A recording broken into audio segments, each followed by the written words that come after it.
For several years in the UK, I thought paying cash made me financially responsible because there was no debt, no stress, no problems, no calls, no emails, no texts, no nothing, no letters coming to me chasing me for their money. You know how companies, financial institutions can be sometimes when you owe them and they start to write letters back to you. So I thought I was living life meaningfully. Anyway, long story short, when I finally needed a loan, I discovered something shocking. I had no credit score at all. Oh my goodness.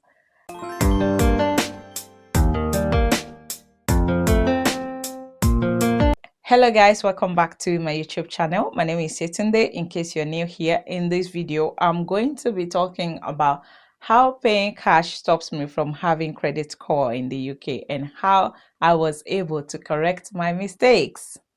When I started living by myself in the UK, I was always working hard. I made sure that I had enough money to pay my bills and save. Throughout those years, I avoided buying stuff on credit completely. Even when I wanted to like travel, buy tickets, pay for hotels, pay for meals, do anything at all, even buy household stuff, I made sure that I bought things with cash. In my mind, I feel like if I didn't owe anyone, I was doing the right thing financially. What I didn't understand then was this: no credit history means no credit score, and no credit score means lenders don't know whether they can trust you or not. So, when the day came that I actually needed a loan, I hit a wall. There was rejections from different angles. I was questioning myself that what have I been doing with my life? The rejection wasn't because I was irresponsible, it was because I had no financial track record. That moment actually changed how I see money in this country. I realized credit isn't about spending recklessly, it's about building trust. So I started from scratch. I applied for a credit card. One company gave me £300 for a start. I used it responsibly. I made sure that I paid more than my minimum due every month, and every time I receive my bills, I make sure I pay on time, even well ahead before the due date.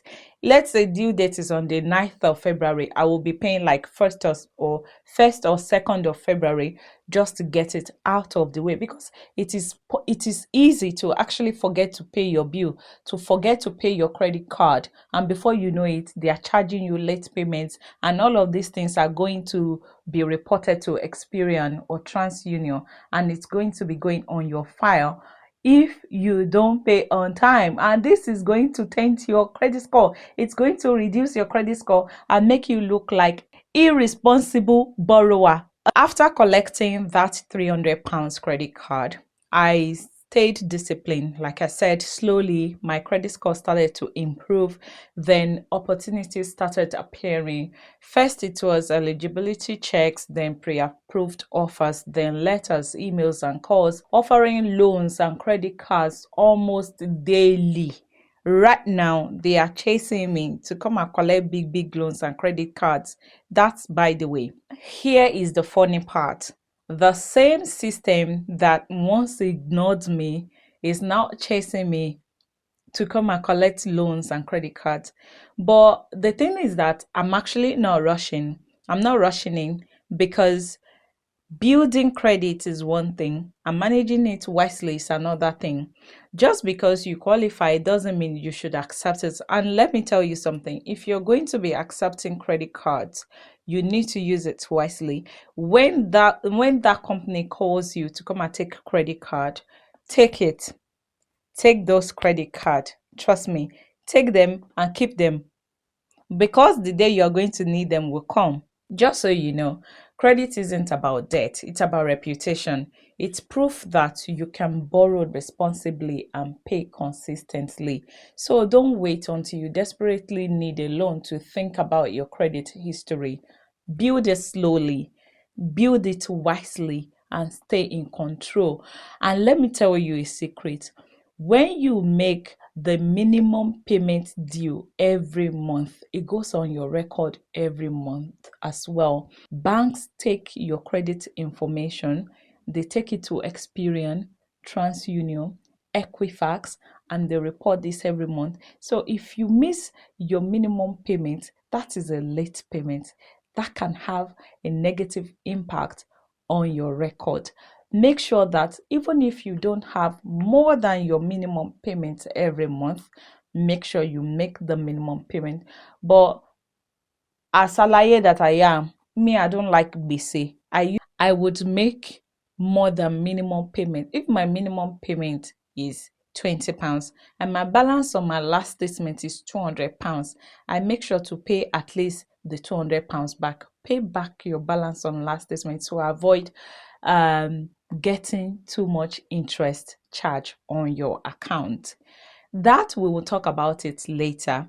So what I'm trying to say is that today I have options I didn't have before, and that's very powerful. Not because I'm eager to borrow, but because I now understand how the system works and how to stay in control of my finances. If you're navigating credit card for the first time, I hope my story helps you avoid the confusion and delays I faced. In my next episode, I'm going to be talking about credit cards in more detail, how to use them wisely, how to avoid common traps, and how to manage debt without letting it manage you. So, if you want to build credit without building stress, make sure you subscribe, like this video, turn on notifications so you don't miss it. I will see you again in my next episode. Take care and bye bye for now.